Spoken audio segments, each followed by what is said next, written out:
안녕하세요. 박성원입니다. 자, 부동산 퀴즈 앤 해설 두 번째 질문입니다. 자, 질문은요, 이렇게 임대차 계약을 할 때, 이제 우리가 소유자, 건물 소유자하고 이렇게 토지 소유자가 다른 경우가 있죠? 이럴 때 임대인을 어떻게 기재해야 할까요? 이 질문입니다. 자, 1번은 임대차는 건물 임대차이므로 건물의 소유자만 임대인으로 하면 된다. 두 번째, 부동산은 토지가 주가 되므로 토지 소유자를 기재한다. 세 번째, 건물 소유자와 토지 소유자를 공동 임대인으로 기재해야 된다. 자, 이 셋 중에 하나를 고르시면 돼요. 자, 5초를 드리겠습니다. 5초. 1, 2, 3, 4, 5. 자, 끝났습니다. 자, 답은 뭐 쓰셨어요? 1번이라고요? 자, 원래 임대차 계약은요, 건물의 임대차이므로 이렇게 건물 소유자만 기재해도 됩니다. 그렇죠. 왜냐면 토지 소유자하고 이렇게 건물 소유자가 다르다. 그러면은 건물 소유자가 원래 이제 임대인이 되는 거죠. 그런데요, 이 건물의 가치는 이 토지가 훨씬 더 크게 되겠죠. 그렇기 때문에 이렇게 실제로 이제 임대차 계약서를 쓸 때는 건물의 소유자와 토지 소유자를 이렇게 공동 임대인으로 해서 임대차 계약서를 쓰는 기법이 올바른 기법입니다. 자, 그래서 이와 관련된 이제 사건을 제가 좀 설명을 해드리겠습니다. 굉장히 오래전 이야기예요. 오래전 이야기인데, 제목 보면, 요렇게 이제 빌라 주민들이 텐트를 치고 노숙에 들어간 까닭. 이렇게 돼 있어요. 그래서 세입자는 건물 철거 들은 적이 없고, 지주는 건물주와 해결해라. 자, 요 이야기는 뭐냐면, 이제 건물주와 이렇게 토지 소유자가 달랐다라는 거예요. 근데 여기에 이제 세입자가 들어간 거고, 그래서 이제 문제가 되는 건데, 이 기사를 자세히 좀 설명을 해 드리도록 하겠습니다. 자, 양천구 신정동에 있는 빌라예요. 다세대 주택이죠. 여기에 이제 천막 주인은 지난달까지 이 빌라의 전세집을 얻어서 살던 세입자 6세대가 이 건물에 살고 있습니다. 문제는 건물주 최모 씨와 지주 원모 씨가 대립하면서 시작했다. 자, 건물주가 이 땅에다가 건물을 지었고, 그 다음에 이 토지를 살려고 했는데 지주가 거부했고, 그 중에 이제 건물주가 지주에게 토지 임대료를 지급하지 않았다. 이렇게 되어 있죠. 자, 그래서 결국 이 건물하고 토지하고 소유주가 다른데, 이렇게 되면 다시 지주가 이 건물주를 상대로 해서 이렇게 토지 임대료 및 부당이득 반환 청구 소송을 했으면 당연히 이렇게 승소하겠죠.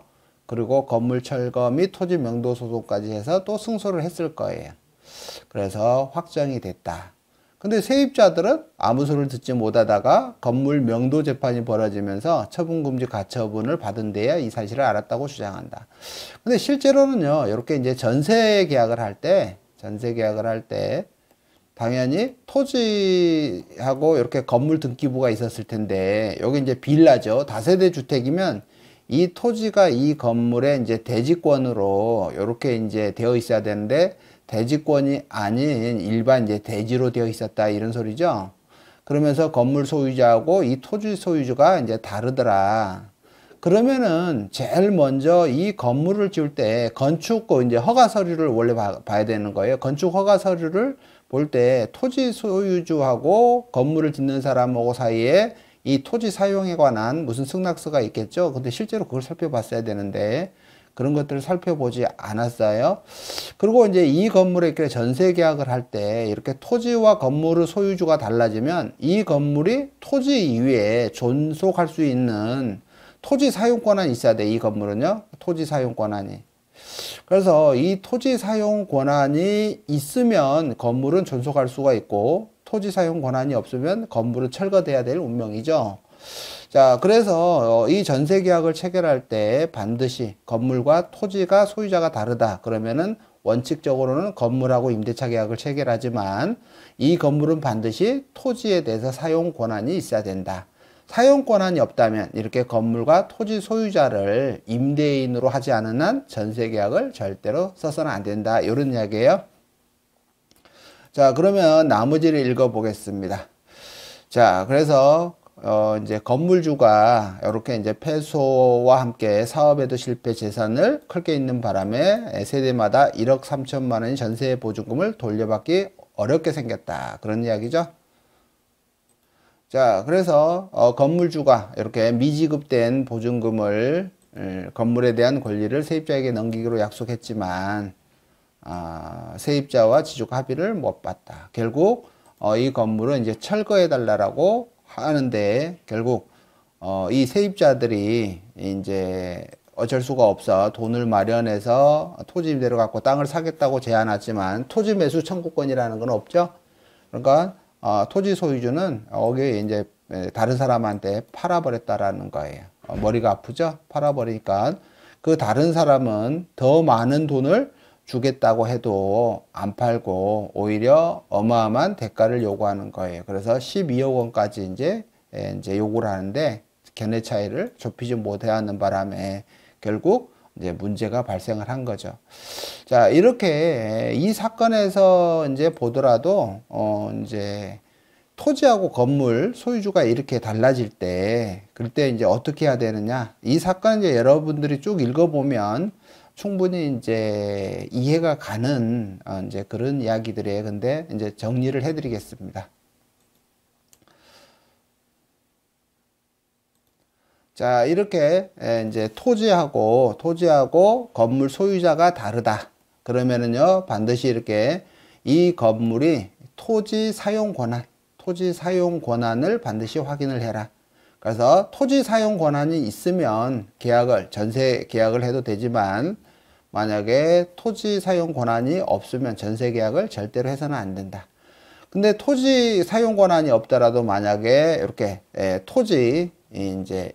토지하고 이렇게 건물의 소유자가 이렇게 이제 공동 이렇게 임대인이 되어준다 그러면 그때는 전세 계약을 해도 된다. 그죠? 그래서 실제로 이렇게 토지 소유자하고 건물 소유자가 다른 경우가 많이 있습니다. 그럴 때는 이렇게 3번처럼요. 건물 소유주와 토지 소유주를 이렇게 공동 임대인으로 해서 전세 계약을 해야지 만약에 이 건물 소유주만 가지고 한다 그러면 지금처럼 토지 소유주와 건물 소유주가 분쟁이 생기고 나중에 토지 소유주가 건물 소유주를 상대로 해서 건물 철거 및